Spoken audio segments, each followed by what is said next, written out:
Right, it's my pleasure and a warm welcome to the host of Wrestling Road Trip, the Steel Scorpion, Mr. Mac Davis. How's it going, Mac? It's going great, Stewie. How are you? I'm good, mate. Just a pleasure to have you on. Absolute Thank pleasure. you. I'm sure your listeners are probably noticing that my accent's a little bit different than they're used to. It's a southern accent from Georgia. I like Georgia. I like the hospitality. Absolutely. Thank you. It's a lovely part of the world. The people were great when we were there in 2011. Good southern charm, which is what it's known for. Which is missing in other states, but we won't go into them. Yeah, I don't want to get hate mail. No, neither do I. I'll get it as well. So, right, Mac. When did you first start watching wrestling? That's my first pertinent question. Wow, I first started watching wrestling really as a kid on Saturdays, 6:05 on Superstation.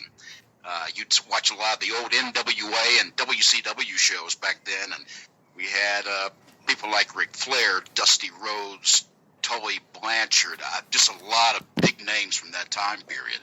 And really, it hooked me and got me into wrestling like no other. From that moment forward, I was hooked. I ended up getting in radio years later, around the age of 15 years old. And when I got into radio, I met a wrestling promoter that would come by the radio station, and he would try to, hand out tickets and get free publicity for the shows and things like that. And as I got to know him, he allowed me to get backstage, and I got to see a lot of the guys in the back and get to know a lot of them. And over that time, found a real, true respect for the sport of professional wrestling. Obviously, you've stated your promotions that you like. That was going into my next question. But yeah, your favourite promotions. What other wrestlers from NWA and WCW then did you like?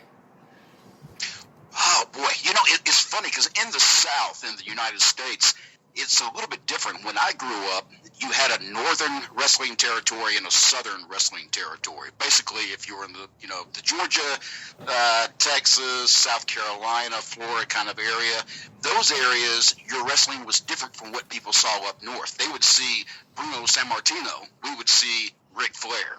And to us, our wrestling down south was the real wrestling, and the wrestling up north was that cartoon Saturday morning stuff. And over that time, my favorites, really my personal favorite wrestler of all time was Sting. Sting, just, he had this passion, he had this energy that was very attractive to a lot of people. It was like a magnet. You couldn't help but really get behind that guy. So Sting, of everybody that was out there, was really the guy that truly brought me into wrestling. How did you get your start in the business then? I got started kind of an unusual way. While working in radio, we had a promotion for the sheriff's department and the police department of our city. And they wanted a halftime show, just some kind of fun thing to put on for the fans in the stadium while the halftime was on. So they asked the radio station to go up against the fire department in a wrestling match. And I happened to be involved in that wrestling match. And it was just, it was it was ropes around 4 poles. It was as basic as an operation of wrestling ring as you could call it. But when it was over with, the promoter came out of the stands and actually asked me if I had ever considered getting into professional wrestling. And, of course, I had thought about it many, many times over the years, and I told him, yeah, let's give it a shot. And that's basically how I got into it. I commend you. A lot of us talk about doing it, especially when I was younger. I was always like, I'll go and train, but it was trying to find somewhere to train in the UK. There wasn't, there's a lot of schools now, but back 20 years ago, there wasn't the schools in the UK. But yeah, I commend you for doing that. It was tough. Now, I'll be honest with you, I started wrestling in the ring at the age of 38, which is really old to be crawling in the ring for the first time. But that's just how life kind of handed it to me. I had a family with 5 kids, and so getting into wrestling any earlier than that, it just wasn't a possibility. No, it wasn't feasible. Right. And you had mentioned that you had a hard time finding trainers down there. And I would be, I'm not sure how old you anymore, but I would imagine years ago it's still a very protected business, and a lot of those training schools weren't around. You had to hear about them through the right person, because as protected as the business was, you weren't going to find a school on every corner somewhere to go to wrestling school. You had to know somebody who knew you that would get you in the door. Who trained you, Mac? I never was trained by anybody in particular. Because I got in it at the age of 38, I learned on the job, basically. The guys I wrestled would help train me and show me different ways of doing things as we went along. And the only reason that was the case was because when I first came in to wrestling, I was supposed to come in just as one of the first matches, just have a quick match, kind of learn my way around. And what ended up happening was the fans got behind me that very first night, and it was incredible. It was just like the fans pushed me to the main event long before I should have ever been in the main event. And I love the fans for that. Everybody who really was cheering me on and pushing me during that time is very special to me, because I was going through a pretty difficult time at that time, and knowing that those fans were backing me in something that I was trying to do just made it that much more real and much, much better as an outcome for the fans when the wrestling started. Were you getting booked far and wide? Was it outside of Georgia, or did you just remain within Georgia, getting booked? In the early years, I was just in Georgia, just working a few feds, trying to learn my way and make a name for myself. It was after that, after the first 5 years of wrestling, I ended up breaking my neck and in a wrestling match, and had to leave the sport pretty much immediately. I was doing a few promos in the rings and things like that, but I had to get away from it due to that broken neck. So when I came back 10 years later, which was just a couple years ago, when I came back then, I started actually trying to travel around to other feds and doing things that I hadn't done my first round in wrestling. Was it easy getting booked? It's not that hard getting booked as long as you do the work to get booked. I see a lot of guys who always say, well, I never get booked. It's because they're not trying. The truth is, you have to promote yourself. Without promoting yourself, promoting the product, your brand, nobody's going to book you, because nobody knows who you are. After the broken neck, then, what did you do? After the broken neck, I left the sport, ended up going into modeling, of all things. Somebody actually saw some of my wrestling work and asked me if I would consider doing some modeling. So I did that for the first few years after wrestling, while trying to get my neck examined and kind of determine what we wanted to do next with my neck. During that time also, though, unfortunately, my father was diagnosed with Alzheimer's. So I had to put the neck surgery off and take care of him for about 5 years until he passed away, and then I got my neck fixed, and that's when I ended up coming back into wrestling again. You're a man's man, Mac. Obviously putting your dad's needs before your own. I commend that. That's Thank you. Yeah, it was like losing a best friend. It's there's a match actually on my Facebook page. If you go to Mad Mac Davis on Facebook, there's several videos there that talk about my dad and during that time and the depression that I went through. I'm very open about depression. I didn't realize actually in the beginning that I was dealing with depression after he passed away. And it was a little bit of time. I finally kind of caught on, look, I'm getting more into a hole and I'm not coming out of it. And finally decided that I was going to do something different to pull myself out of that hole. And at that time, I was out of shape. I hadn't been taking care of myself. My mind was just all mush at that point from taking care of my father. And I finally decided that I was going to go back and do the one thing that I enjoyed the most, and that was go back to wrestling. That's when I was happy. That's the last thing I remember doing when I was truly happy. So I went back into the gym, started training hard, and getting ready for my comeback match. And during that time, the truth is, when you see that match and you see the reaction at the end of that match, it's all very real. That entire match was it was a goal of mine. I wanted to finish that match, which was a lot harder than I can tell you, because at 38, it's a lot easier to get in that ring and move around than it is when you're 55. And I got in that ring and moved around and barely got to the end of that match, but I did make it. But the end of that match signified the end of my depression and dealing with that deep depression. I still deal with it on a daily basis, and it doesn't bother me. I just know it's there, and I hold it away and keep doing things that are positive to bring myself back up through out of that hole. That was going to be my next question. How did you tackle it? But you've answered it. But I mean, can you could maybe extend on that? Sure. My battle with depression got very personal because I'm one of those types where if I set a goal, I'm going to go after it no matter what. And when I knew that the depression had taken a hold of me, and I was always a half glass full, not half empty guy.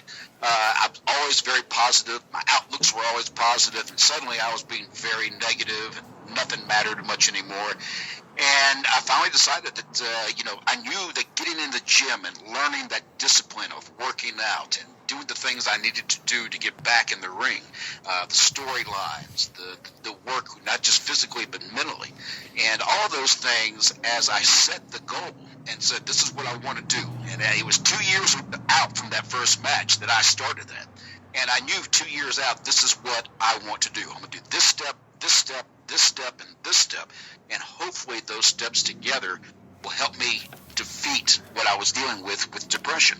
And it did. It worked. I really have not been happier since. That's good, man. That's good that you... Yeah, just... I just like the fact that you're open about your struggles, but you tackled your struggles, didn't you?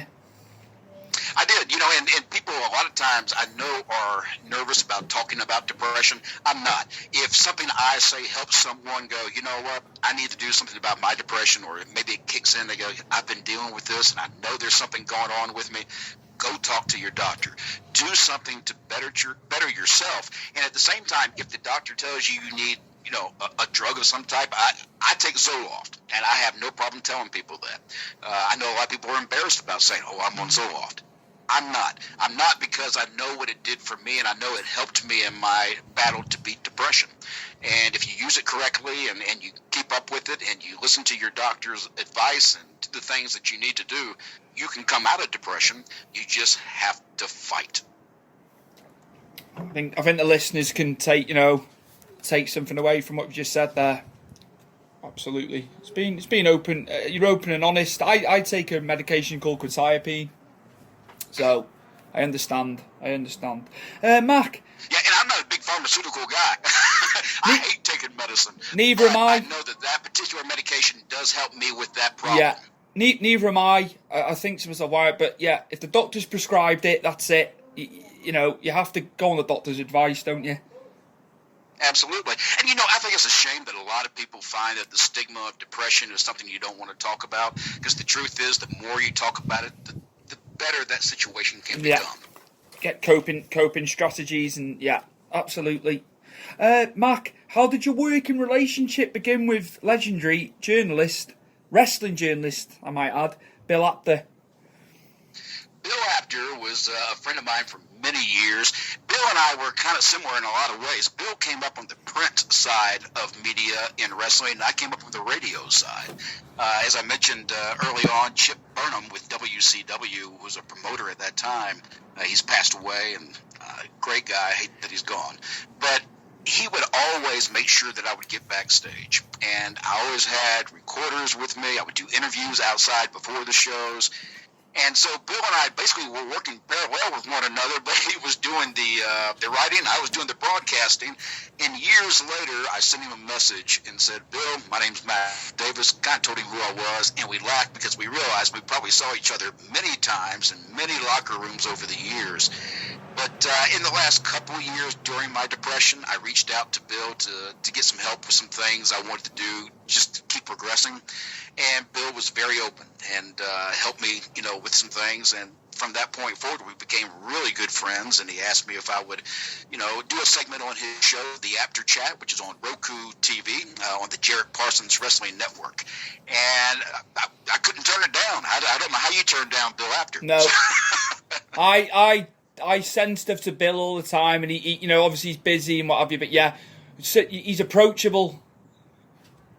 He's very approachable. It was funny. I'll tell you a story, and I've never told anybody this, so this will be the first time. But when I was in New York this past WrestleMania, I was at the WrestleCon convention, and I was with Bill at his table. Bill was, and this is honest, he was surprised that people knew who he was, and really cared a lot about what he wrote and the pictures he took all those years, in the magazines. And he couldn't understand why these people were so, enamored with him. I had to explain to him, you're Bill Apter. You are the guy that we, that told us the news that we didn't know. The only way we had our wrestling news was through PWI and Bill Apter. It was just, that was the fact. And so I walked around New York with him, going to different places, and people would stop him on the road, and he was so touched by everybody who did that because he just didn't think people knew who he was. It's just beautiful, isn't it? Everyone talks about Dave Meltzer, and that's fine, but Bill's the best for me. Like, Bill is to me, he's the wrestling historian. Yeah. If you want an answer to wrestling, that's who you ask because he knows. And it's not just past; it's current. He's on the ball with the current. Look, if I give him a phone call and say, Bill, I'm trying to reach out to somebody. Do you happen to have a number, or can you contact him? He's always got it. He knows everybody that's anybody in the business of professional wrestling. And he keeps working as well. You look at his age; he's still doing it. He's fantastic. I believe, if I'm not mistaken, I think Bill may be 71, somewhere around there. Maybe I'm not really sure. It's incredible. Like, just the first for the business is still there, isn't it? Like it was when he was taking the pictures, and when we didn't have the internet and all the rest of it. He was the go-to guy, wasn't he? He was, and he actually, I think he still is. If you want to know the truth of the matter, if you really want a good picture from a wrestling match or a story, he's the guy to go to. He knows how to write it. He knows how to present that match in a way that it comes across as a legit story, very real, very sportsmanlike, which is what people miss, I believe, in wrestling. We miss the reality and not the absurdness of wrestling. Wrestling's gotten to a point where some storylines are so far-fetched, there's no way you could ever believe what's taking place. And back in the old days, wrestling was very basic. You had the good guy, you had the bad guy, you had a referee that would call the match and call it right down the middle. If you did something wrong, the heel was told you did it wrong, stop. Nowadays, the officials tend to kind of let whatever happens happen in the ring, so the heels have lost their heat, and the faces have lost a lot of their popularity simply because the heel can't be a heel. So the face can't be the good guy, the hero in the white hat, as long as the heel's not truly being a heel. So Bill understands those old days of wrestling, and he understands how to deliver a match that draws people in. And I miss that he's not in the magazines anymore. But the great thing is that you can always still catch Bill on the After Chat, on the Jarrett Parsons Wrestling Network on Roku. I love it, and man. Also, by the way, we just added OneWrestlingVideo.com, and I believe Fire Stick is coming soon. Yeah, I love the show, Mac. I really do. Obviously, your segment's amazing, and obviously Bill. Thank you. Bill doing his thing. I've got a Roku at home. I'm quite fortunate I've got a Roku, but like you say, it's on YouTube now as well, isn't it? It is. We're going to be adding it in several places as time goes on, but the first run shows will be on Roku. Yeah. So if you want to see the first run shows, that's where you need to head to. I love it. I'm not blowing smoke. I genuinely, I love it. I just think that it's brilliant. It's so well put together. Thank you very much. Keep watching, because we're adding new things all the time and trying to tweak things to give it even a more professional, slick appearance. And anytime you see something or suggest something, please do send us an email or a message on Facebook. Let us know something you'd like to see, and we'll try to add it in. What are your thoughts on Heyman taking on Raw and Bischoff taking SmackDown on? What are your thoughts on that? Just to totally segue. Do you want my honest thoughts? Yeah. That Heyman and Bischoff may be scapegoats when this all comes to an end. I found it kind of odd that Stephanie and Triple H and the other guys were kind of removed from TV to put these new faces out there. And I'm assuming these new faces may be out there to try to cover and protect Stephanie and Triple H, because if anybody's going to fall from WWE, if this doesn't work, it's going to be Bischoff and Heyman. And so I'm excited, though, by the fact that Heyman has taken over Monday Night Raw. The very first show that he was supposed to have taken over, I thought was very good. I thought the last show was kind of weak. It felt like the old Monday Night Raw that I quit watching about 2 years ago. And I quit watching it mainly because the stories were getting too ridiculous. And it just got away from what I knew as wrestling. And that's simply because of my age. Someone who's younger may love what WWE does, but I'm an older wrestling fan, so I prefer the older school of wrestling, and that's probably why I have a little bit of a dislike for what the WWE product is now. But with Heyman there, that could all change.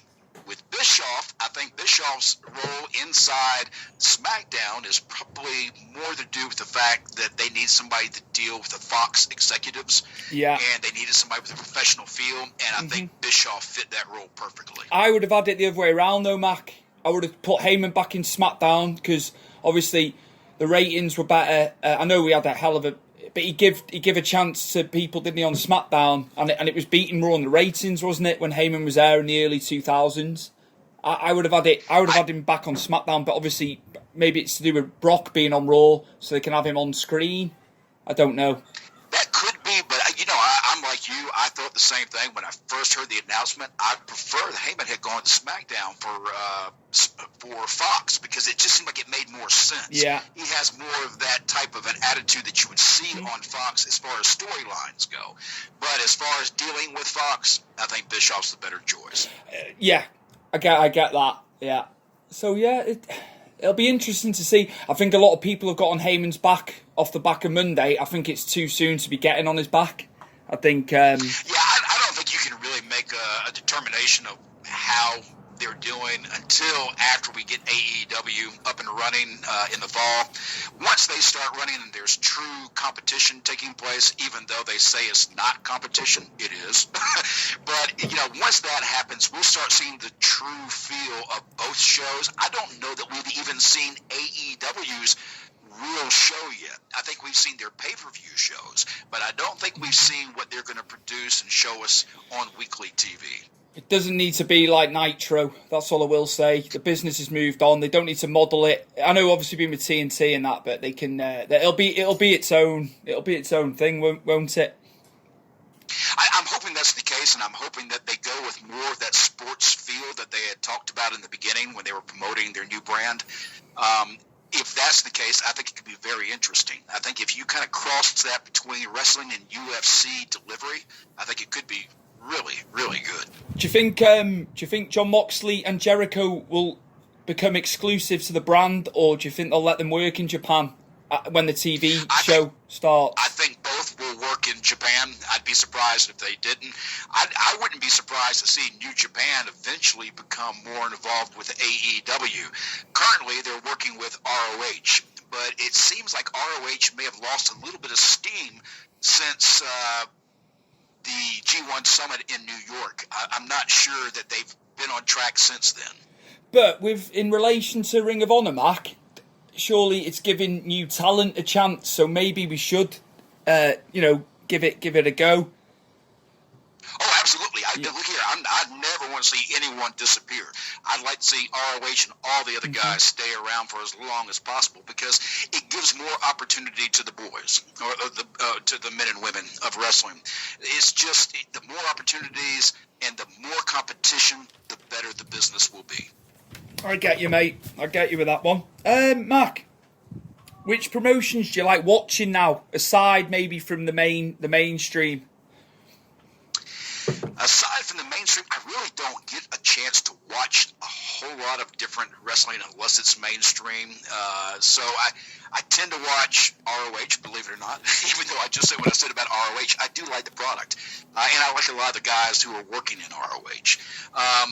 I don't really have a particular favorite, if I'm being honest. A lot of what I watch in wrestling now comes from YouTube or online, where I surf around just trying to find particular matches of talent and names and places, that I've heard about.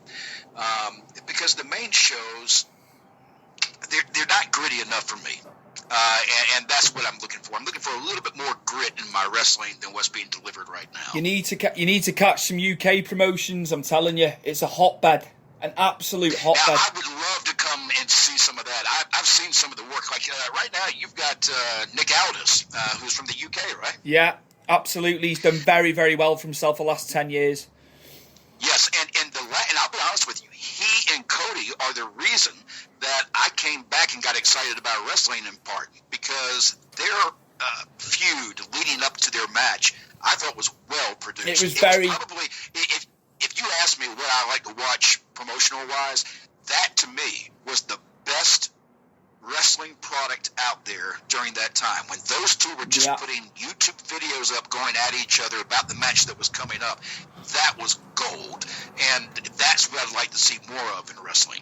I'll state the obvious. It'll never be Dusty and Flair, because they were just, that was Dusty and Flair, but it reminded me, it went back to like the old school, didn't it, the build-up. I get you on that one. It did, and I'm still waiting for the rubber match. I'm waiting for that third match to come along and see who's going to win. That's actually one of the questions I plan on asking Cody this coming weekend at Fight for the Fallen. I never thought about them getting back in, but they need to just, maybe if they just, I don't know, I wonder how long they'd build that if they do the second match. I'm not really sure. I know that right now the NWA doesn't seem to be working with AEW, so that may be all gone now unless something changes. But I think that the NWA would do well to work with AEW if there's a way of doing that, because Cody and Nick did have that Flair and Dusty kind of feel. It was one of those matches that basically the feud you believed. You believed what you were watching. The two men who were portraying the characters, everything was perfectly done, including the filming. Dave Lagana did an incredible job filming that. It was really well put together, to be fair. I obviously have to say, I don't just watch the mainstream, what little time I get as well with the job and stuff. But I'd seen obviously the build up to that, and it was fantastic. What are your thoughts on MJF? MJF is probably the most over heel in our business right now. He understands what it means to be a heel. He knows how to be a heel, and he never turns it off. And that's what a heel should be doing. It's kayfabe. Kayfabe, it's funny. And now that you mentioned that word, because I hear that a lot, and I'm very strong on that word kayfabe, because a lot of people say it's dead. I don't believe that. I believe that kayfabe is still alive if you do it correctly. The social media changed kayfabe in a lot of ways, and so did Vince when he said we were no longer, a sport, which I disagree with. We are a sport. It is a sport, isn't it? Sorry, I jumped in. Absolutely, it is a sport, and it's something that most guys who are in wrestling will tell you quickly too that they'd rather it be called a sport than entertainment.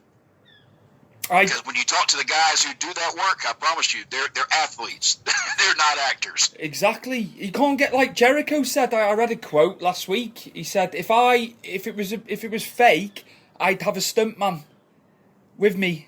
Yeah, look, if it was fake, I wouldn't have had a broken neck. I wouldn't have had staples in my head and all the other things that I've dealt with over the years. It's just people. It's just people, isn't it? It's the arrogance sometimes and the ignorance of it. It is. I think ignorance is probably the better word. Yeah. You get around people who either they love wrestling or they hate wrestling. You don't really find anybody in the middle.